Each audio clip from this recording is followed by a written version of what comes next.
Chrissy&Sissy fam. It is Chrissy of Chrissy&Sissy. As you can see, my other half, should I call it my other half? Hmm. As you can see, Sissy is not with us today, but all is well with her and she will be back very soon. Very soon.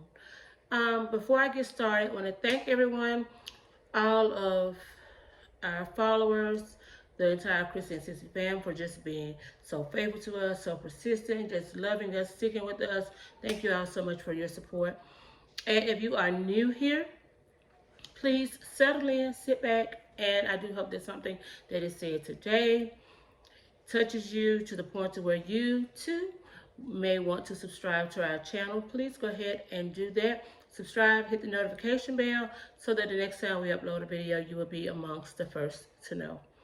So thank you all so much. Today is shampoo day for my hair, so hair is under a hat. Okay, so excuse my appearance, but I'm here. I'm here. So thank you all so much once again for tuning in. Please don't forget to follow us on all of our social media sites, which is at the bottom of the screen. Thank you all so much for that.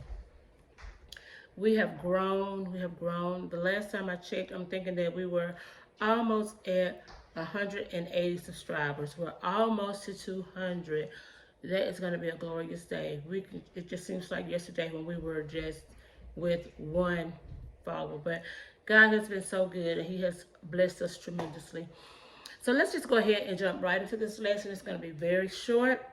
I'm going to give you a little background on the lesson, just a little, and then I'm going to give you a few pointers. I'm going to give my takeaway, and then I'm going to be out. I'm going to be done. Okay. Topic of our Sunday school lesson for this week is a plea for restoration. A plea to be restored. A cry out from the depths of my soul that the Lord will restore me back to when I first believed, will forgive me of my sins. That is, in a nutshell, the topic of this lesson. Coming from Lamentations chapter 5, and this lesson is a prayer, a prayer of somebody that is just in the midst. And it said for that it is Jeremiah that's talking in this lesson. It said that he's the writer of Lamentations. It's said to be, although I could not find that. But just some commentaries have said that it's Jeremiah. However, this is like after the fall of Jerusalem and the rubbish and everything has transpired, and now he is kind of like they're on the other side of it, but they want to know what is next.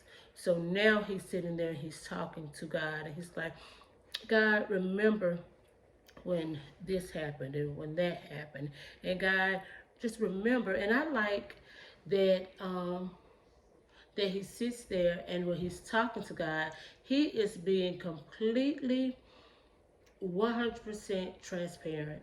He's telling everything that happened. God knows, but he's being transparent. He's letting God know this happened, that happened.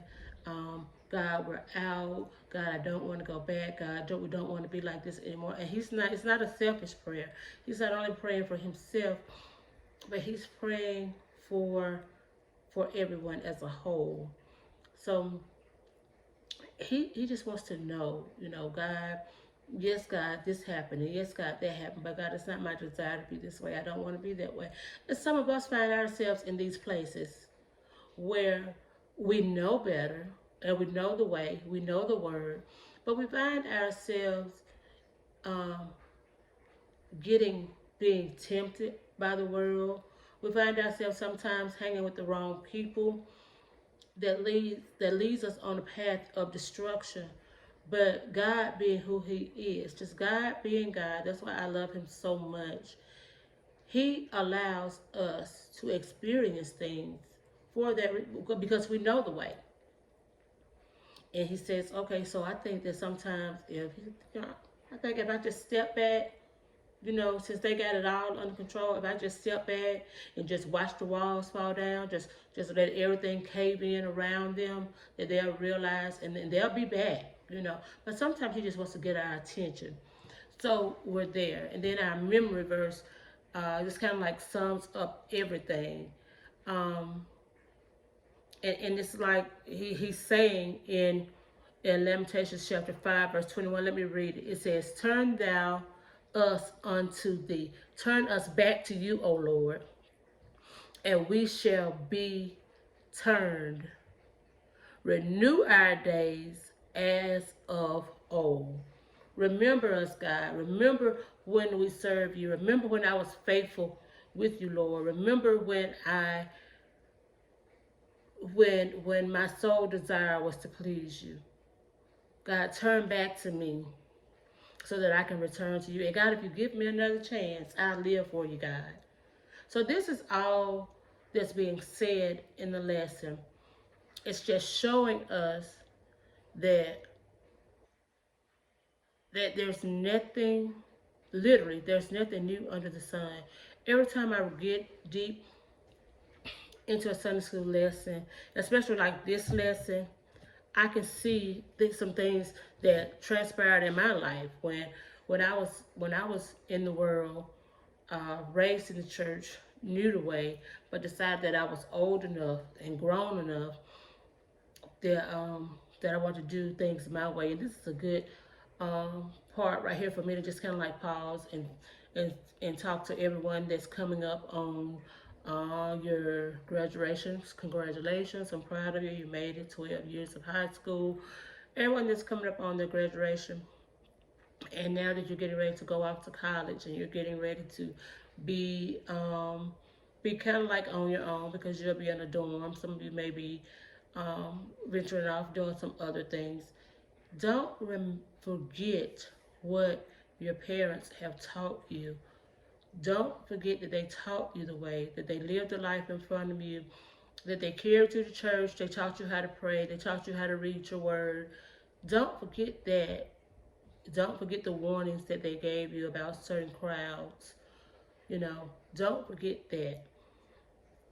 Um, that's kind of like my little spiel today on the young people getting out and forgetting. And not only the young people, we grown adults, we do it. But since my thing is children and young people, my heart desire for you is that you be saved.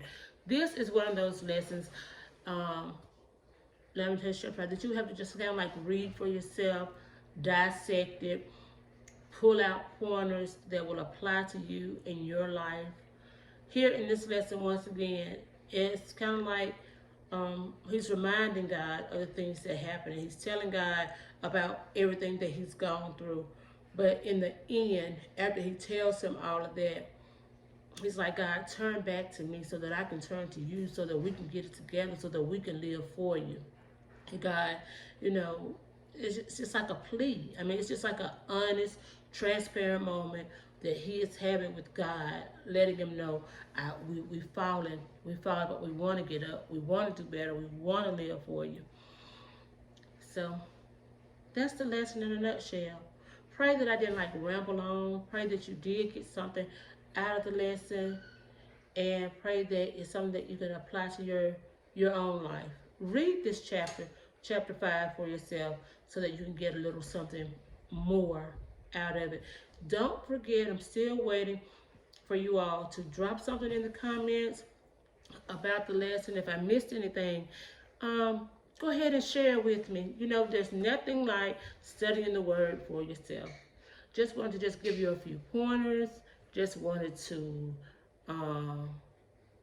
alert you to the lesson, open your eyes to it, so that you can know that even back then, when God saw fit and he allowed things to happen because of sin, that he was still there. It wasn't God that turned away. It's always us that turns away from him. And when we make up in our minds that we want to live for him, that we want to do his will, he is yet standing there waiting for us to come back to him. So with that being said, that's the end of our lesson. Thank you all so much for watching, and as always, happy studying.